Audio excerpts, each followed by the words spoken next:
वो हर गांव में हिंदू मुसलमान करवाते हैं। मैं आपसे कहना चाहता हूं मेरे साथियों, मेरे बुजुर्गों, ये हिंदू मुसलमान आपका पेट नहीं भरेगा। ये हिंदू मुसलमान आपका पेट नहीं भरेगा। भरेगा आपका पेट तो आप जो काम कर रहे हो, मेहनत कर रहे हो, उस मेहनत के बल पे आपका पेट भरेगा। हम हिंदू हैं, आप मुसलमान हो। हम रामायण पढ़ते हैं, आप कुरान पढ़ते हैं, लेकिन ना रामायण में लिखा है, ना गीता में लिखा है, ना कुरान में लिखा है। अभी हमारा साथी मोहम्मद अफजल बता रहा था, वो संस्कृत की भी बात बताया और इस्लाम की भी बात बताया। आपने सारी चीज सुना। किसी चीज, किसी ग्रंथ, किसी धार्मिक ग्रंथ में नहीं लिखा है कि आपकी वजह से किसी को दुख हो, आपकी वजह से कहीं तकलीफ हो। किसी गीता, किसी कुरान में नहीं लिखा हिंदू मुसलमान की बात कि आपको मुसलमान की वजह से तकलीफ हो या मुसलमान को हिंदू की वजह से तकलीफ हो। ये राजनीति में नहीं होना चाहिए। राजनीति की बात होनी चाहिए। जो आपके गांव की तरक्की की बात करे, जो आपके गांव की खुशहाली की बात करे, जो आपके इलाके में अच्छे स्कूल की बात करे, जो आपके इलाके में अच्छे अस्पताल की बात करे, राजनीति में ये होनी चाहिए। और जहां धर्म की बात आए, अगर आपको अपनी मस्जिद का इमाम चुनना है तो आप पढ़े लिखे मौलाना आलिम को चुनिए। अगर हिंदू को मंदिर के पुजारी को चुनना है तो पढ़े लिखे पंडित को चुने। मंदिर और मस्जिद राजनीति के लिए नहीं बनी है। मंदिर और मस्जिद बना है समाज को अच्छा रास्ता दिखाने के लिए। इसलिए मेरे हिंदू मुसलमान भाइयों, ये हिंदू मुसलमान की बातें छोड़ो और आओ 2012 में जिस तरीके से अखिलेश यादव जी की सरकार थी, जिस तरीके से उन्होंने गरीबों के लिए अच्छी अच्छी योजनाएं चलाई थी, और आज भी वो योजना मौजूद है। चाहे वो 108 हो, चाहे वो 102 हो, चाहे वो 100 नंबर हो। आज तो 100 नंबर दलाल हो गया, क्योंकि अगर 100 नंबर दलाली नहीं करेगा तो राघवेंद्र सिंह के जेब में रुपया नहीं जाएगा। ये दरोगा जो है आपका भवानीगंज का, ये अपने घर से खेत बेच के पैसा नहीं देगा। ये आपके जेब में डाका डाल करके, गरीबों के जेब में डाका डाल करके और राघवेंद्र सिंह के जेब को गर्म करने का काम करता है। लेकिन यही 100 नंबर थी जब हमारी सरकार थी। 20 मिनट में आपके दरवाजे पे आ जाती थी। इसकी हैसियत नहीं होती थी कहते कि 500 रुपया तुम दे दो, 1000 रुपया तुम दे दो। आज यही भाजपा के लोग दलाल बना दिए। 108 हो गया, 100 नंबर हो गया, 102 नंबर हो गया। पढ़े बेटियां 20,000 रुपये अपने बहनों को हमारी सरकार ने पास होने के बाद दिया। कन्या विद्या पर धन दिया, अपने बच्चों को लैपटॉप दिया, अपने माओं को, अपनी बहनों को, अपने बुजुर्गों को समाजवादी पेंशन दिया। जैसे इनकी सरकार आई तैसे सारे को बंद करने का काम किया। लेकिन हमारे नेता अखिलेश यादव ने कहा है की बात कि जाओ गरीबों को बताओ, समाजवादी पार्टी की सरकार बनाए। और तब की बार तो हमने 500 रुपया पेंशन देने का काम किया था। अब की बार अपनी माताओं को, अपनी बहनों को 1500 रुपया पेंशन देने का काम समाजवादी पार्टी करेगी। कहा हमारे नेता अखिलेश यादव ने, जाओ गरीबों को बताओ। ये भारतीय जनता पार्टी की सरकार बिजली विभाग से डकैती डलवा रही गरीबों के जेब पे। जाओ बताओ जिनको यादव कि हमारी सरकार बनी तो आपको बिजली मुफ्त दिया जाएगा। ये हमारी नेता ने कहा। हमारे नेता ने कहा। आज जो हमारे साथी बेरोजगार घूम रहे हैं, बम्बई दिल्ली रहते थे, पूना मद्रास पटना रहते थे, अपने बच्चों का पेट पालन करने के लिए अपने परिवार को छोड़ करके दूर रहते थे। कोरोना काल में बड़ी फैक्ट्रियां बंद हो गई, सारे लोग बेरोजगार हो गए। हमारे नेता ने कहा कि हम जिनको रोजगार नहीं दे पाएंगे उनको 5,000 रुपया की बार 5,000 रुपया उनकी बार बेरोजगारी भत्ता देंगे। ये हमारे नेता ने कहा। हमारे नेता ने कहा कि अब की बार अगर सरकार बनी तो 10 लाख नौजवानों को पहली कैबिनेट की बैठक में पहली कलम से 10 लाख लोगों को नौकरी देंगे। ये हमारे नेता की सोच है। हम समाजवादी पार्टी के लोग हैं। हम समाजवादी पार्टी के लोग जब सत्ता में रहते हैं तो अच्छी अच्छी योजना गरीबों के लिए चलाते हैं, लेकिन जब विपक्ष में रहते हैं तो राघवेंद्र सिंह जैसे रावण का मुकाबला करने के लिए हरदम तहसील में, थाने पे, कचहरी में भिड़े रहते हैं।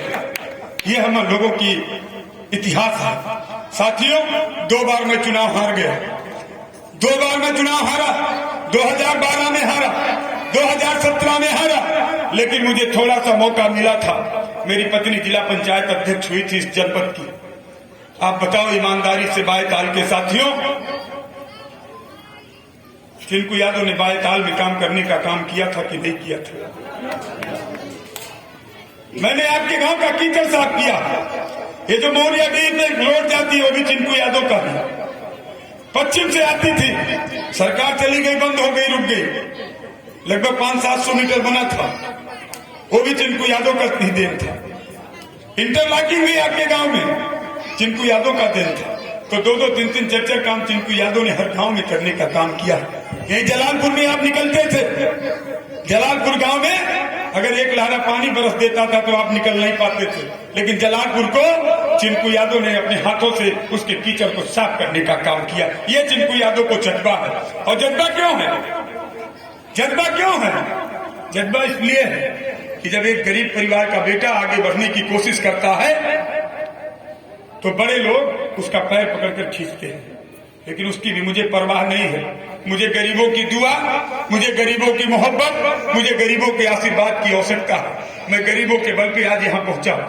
मुझे अमीरों ने यहाँ नहीं पहुंचाया है, मुझे न गरीबों ने यहाँ पहुंचाया है। और मुझे अपने गरीबों पे भरोसा है कि 2 बार मैं चुनाव हार गया हूँ, अब की तीसरी बार हमारे गरीब भाई कितना वोट कर देंगे कि चिंकू यादव विधानसभा पहुंच जाएगा। अब की बार मुझे भरोसा अपने गरीबों पे कि अब की बार इतनी वोट दे देगा कि चिंकू यादव विधानसभा पहुंच जाएगा। चिंकू यादव की कौन सी खता? मेरी खता इतने है कि जब राघवेंद्र सिंह डुमरियागंज में किसी गरीब पे जुर्म करवाते तो चिंकू यादव लड़ने का काम करता है। उसका सजा चिंकू यादव को जानते हो क्या मिला? बन्नी चापा का भट्ठा सीज कर दिया गया, भवानीगंज थाने में मुकदमा लिख दिया गया, 12 मुकदमे हमारे परिवार के खिलाफ लिख दिया गया, हमारा डुमरियागंज का घर छीन लिया गया, हमारी प्रमुखी ले ली गई, हमारी अध्यक्षी ले ली गई, लेकिन चिंकू यादव तब भी घुटना टेकने का काम नहीं किया।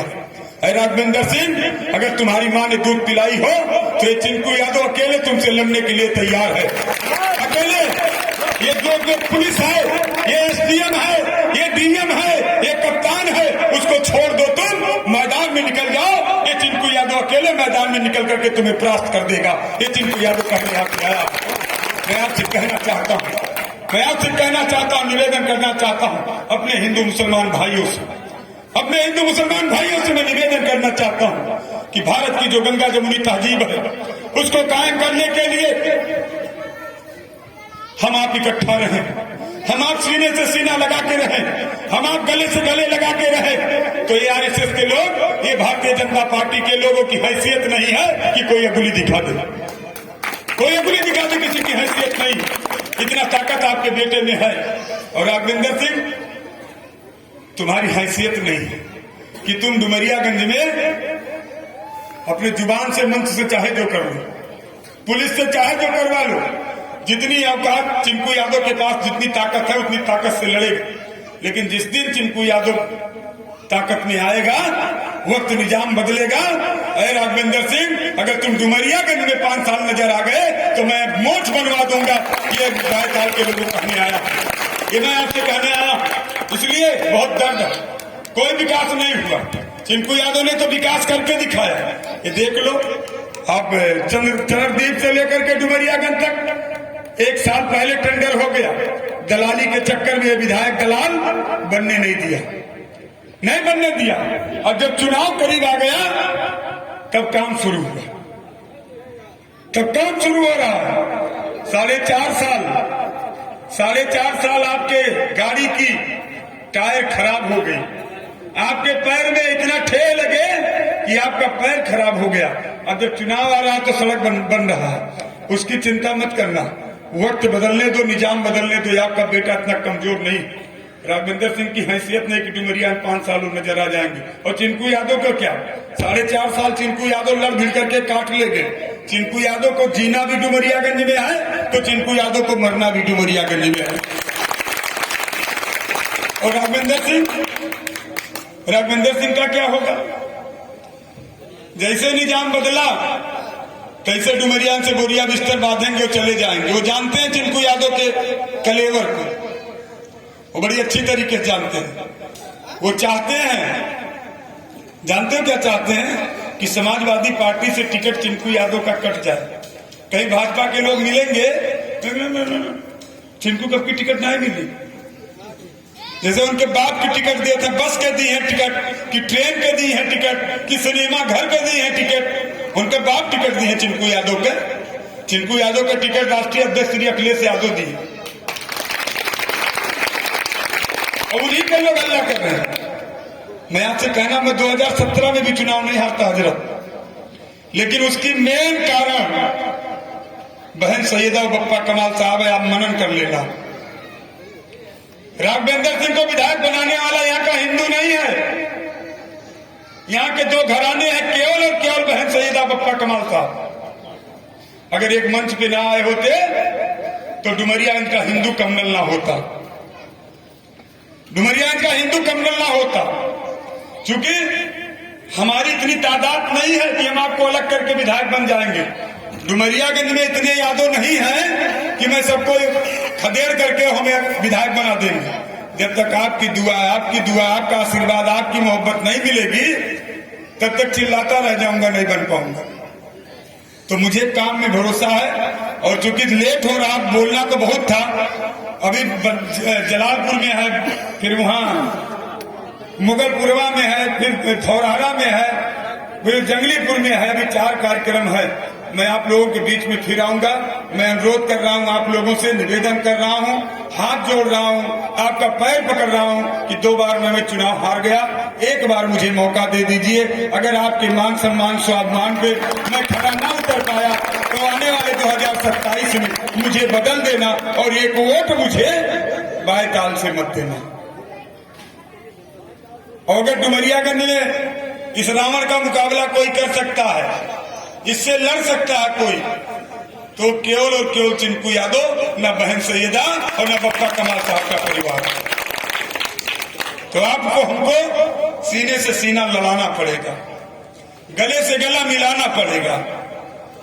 अगर तरक्की चाहते हो, इलाके की दयार की, गांव की खुशहाली लाना चाहते हो, फ्री बिजली पाना चाहते हो, हमारी माओ बहनों बुजुर्गों को 1500 रुपया पेंशन दिलाना चाहते हो, हमारे नौजवानों को नौकरी दिलाना चाहते हो, तो आओ 2022 में चिंकू यादव के साथ और समाजवादी पार्टी की सरकार बनाओ, जिससे देश प्रदेश खुशहाल हो, डुमरियागंज खुशहाल हो, डुमरियागंज की तरक्की हो, उसके साथ साथ हमारे बाएताल की भी तरक्की हो।